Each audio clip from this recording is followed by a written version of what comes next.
સમાજના પ્રશ્નોને લઈને દરેક સમાજ વિચાર વિમર્શ કરવા માટે મીટિંગનું આયોજન કરતો હોય છે. સમાજ એકઠો થતો હોય છે અને ત્યારબાદ સામાજિક મુદ્દાઓ છે તેને લઈને ચર્ચાઓ થતી હોય છે. ત્યારે પાટીદાર સમાજ છેલ્લા કેટલાય સમયથી સતત ચર્ચામાં છે, કારણ કે પાટીદાર અગ્રણીઓ છે તે ગોંડલ આવ્યા હતા. ત્યારબાદ ગાંધીનગર ખાતે ચિંતન શિબિરનું આયોજન કરવામાં આવ્યું હતું અને હવે જૂનાગઢ ખાતે પણ ચિંતન શિબિર યોજાઈ હતી, જેમાં મોટી સંખ્યામાં પાટીદારો ઉપસ્થિત રહ્યા હતા. કયા મુદ્દાઓને લઈને ચર્ચા થઈ છે, કોણ ઉપસ્થિત રહ્યું હતું, તેના વિશે જ આજે વાત કરવી છે. નમસ્કાર, BS9 TV ન્યૂઝમાં આપની સાથે હું ભૂગવતી વિશાવડિયા.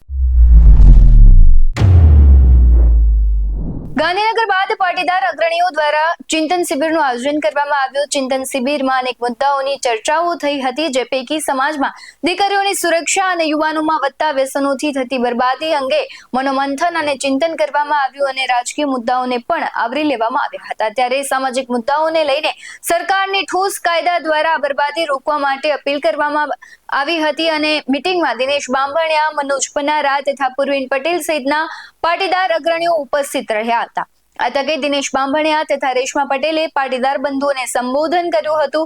શું કર્યા છે દિનેશ બાંભણિયા, તેના પર નજર કરીએ. હું દિનેશ બાંભણિયા છું, પાટીદાર કાર્યકર્તા છું અને આજનો વિષય જૂનાગઢ ખાતે પાટીદાર સમાજ દ્વારા જે હાલની પ્રવર્તમાન પરિસ્થિતિઓ છે તેને લઈને એક મિટિંગનું આયોજન કરવામાં આવ્યું છે.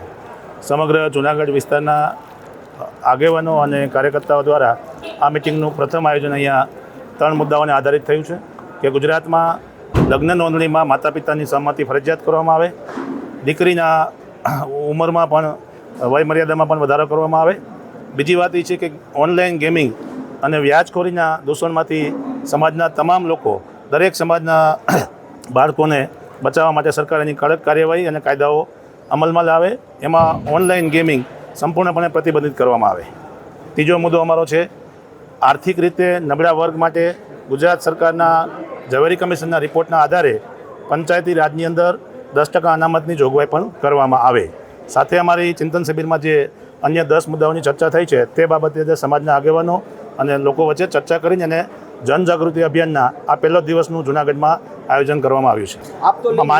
માનનીય મુખ્યમંત્રીશ્રીએ 2022માં પણ આ બાબતનું આશ્વાસન આપ્યું હતું, પરંતુ અત્યારે માંગણી કરવાનું એકમાત્ર કારણ છે કે ઉત્તર પ્રદેશ સરકારે આ બાબતનો મે મહિનાની 12 તારીખે એક કાયદો બનાવ્યો છે ને એમાં માતા પિતાની હાજરી ફરજિયાત કરવામાં આવી છે. એટલા માટે અમે સરકાર પાસે દરેક સમાજના અત્યારે જે પીડિત પ્રશ્નો છે અને દરેક સમાજને, દરેક પરિવારને આ પજવતો પ્રશ્નો છે, એના માટે ખાસ અમે મુખ્યમંત્રીશ્રીને અને તમામ ધારાસભ્યો હોય કે પ્રતિનિધિઓ હોય કે સંસ્થાના કોઈ પણ વડા આગેવાનો હોય એમની સાથે રહીને આ બાબતની જાગૃતિ લાવવા માગીએ છીએ. કારણ કે અમે પ્રેમ લગ્નની વિરુદ્ધમાં નથી, પણ પ્રેમ લગ્નના નામે થતી વિશ્વાસઘાત અને છેતરપિંડીની સંપૂર્ણપણે વિરુદ્ધમાં છીએ અને આ બાબતે કાયદો બનવો જોઈએ. 25/8/2025 સુધીમાં સરકાર આ બાબતે યોગ્ય નિર્ણય લે એવી અમે સરકારને રજૂઆત કરીએ છીએ અને આ અમારું અભિયાન છે. આ કોઈ સરકાર, સિસ્ટમ કે સંગઠનની વિરુદ્ધમાં કામ નથી, પરંતુ સમાજની એક અત્યારની જરૂરિયાતવાળી વસ્તુને લઈને અમે સરકાર સામે માંગણી કરી રહ્યા છીએ. ગોંડલ બાબતે પ્રશ્નો ઉપસ્થિત થયા છે અને હું આજે પણ કહું છું કે ગોંડલમાં ભયમુક્ત લોકો રહી શકે એ બાબતની અમે મુવમેન્ટ ચલાવી છે અને અમે ચલાવીશું.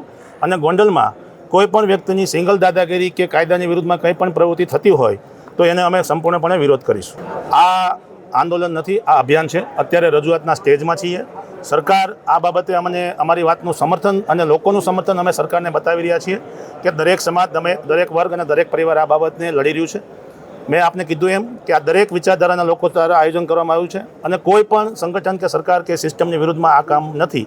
અમે ફક્ત અમારી દીકરીઓના અને પરિવારોની વ્યવસ્થા અને એક કાયદાકીય રીતે અમને પ્રોટેક્શન મળે એના બાબતની માંગણી સરકાર પાસે કરી રહ્યા છે અને એનું સમર્થન લોકો દ્વારા અમે સરકારને પહોંચાડી રહ્યા છીએ. દરેક મુદ્દા, દરેક જિલ્લા પછીના 25/8 પછીના દરેક ગ્રામ્ય અને દરેક તાલુકા એકમ સુધી આ સંગઠન દ્વારા જાહેર મુવમેન્ટ કરવામાં આવશે અને ખાસ કરીને સરકારને આ બાબતનું સમર્થન બતાવવામાં આવશે. એના પછીના જે કંઈ રણનીતિ હશે એ સમિતિ દ્વારા અને કમિટીના લોકો અને સરકારના જે અત્યારે અમે એક સરકારને રજૂઆત કરી રહ્યા છીએ. મેં આપને કીધું એમ કે રજૂઆતનું સ્ટેજ છે. 2020થી આ રજૂઆત ચાલી રહી છે. આ કોઈ ચૂંટણીની કે આજે રજૂઆત થઈ વાત નથી. 2020થી ઉત્તર ગુજરાતમાં એસપીજી ગ્રુપ દ્વારા પણ 10,000થી વધારે ફોર્મો ભરીને સરકારને આપવામાં આવ્યા હતા અને મુખ્યમંત્રીશ્રીએ જાહેર મંચ ઉપર મહેસાણામાં આ બાબતની વાત કરે છે કે આના માટે સરકાર કંઈક વિચારી રહી છે. સમગ્ર કાર્યક્રમનું આયોજન શહેર કોંગ્રેસ પૂર્વ પ્રમુખ અમિત પટેલ દ્વારા કરાયું હતું, પણ જોવા જેવું એ હતું કે એક પણ ભાજપના હોદ્દેદાર કે કાર્યકરો દેખાયા ન હતા. મીટિંગમાં ઉપસ્થિત રહેલ દિનેશ બાંભડિયાએ ઘણી બધી સામાજિક મુદ્દાઓ પર ચર્ચા કરી, ત્યારે તેમણે મુખ્ય 3 મુદ્દાઓ પર ભાર મૂક્યો હતો, જેમાં લગ્ન નોંધણીમાં માતા પિતાની સહી જરૂરી, દીકરીની વયમર્યાદા વધારવી તેમજ ઓનલાઈન ગેમિંગ પર સંપૂર્ણ પ્રતિબંધ મૂકવા, સાથોસાથ ઝવેરી કમિશનને આર્થિક રીતે નબળા વર્ગ માટે 10% અનામતની જોગવાઈ પણ કરવામાં આવે તેવી અપીલ કરી હતી. ગોંડલની પરિસ્થિતિને લઈને પણ કહ્યું હતું કે ગોંડલમાં કોઈ એક વ્યક્તિની દાદાગીરીનો અમે વિરોધ કરીશું, લોકો ભયમુક્ત રહે તેવા પ્રયત્નો હાથ ધરવામાં આવશે. ત્યારે જે પ્રમાણે કહેવાય છે પાટીદારો છે હવે અમુક એવા સામાજિક મુદ્દાઓને લઈને મેદાને ઉતર્યા છે, ત્યારે તમારું આ મુદ્દે શું કહેવું છે કમેન્ટ બોક્સમાં જરૂરથી જણાવજો. આવા જ વધુ અહેવાલો સાથે ફરી મળતા રહીશું. તમે અમારી યુટ્યુબ ચેનલને સબસ્ક્રાઇબ કરવાનું, અમને ફેસબુક અને ઇન્સ્ટાગ્રામ પર ફોલો કરવાનું ભૂલશો નહીં. બાકી નવી અપડેટ્સ મેળવવા માટે જોતા રહો BS9 ટીવી ન્યૂઝ. નમસ્કાર.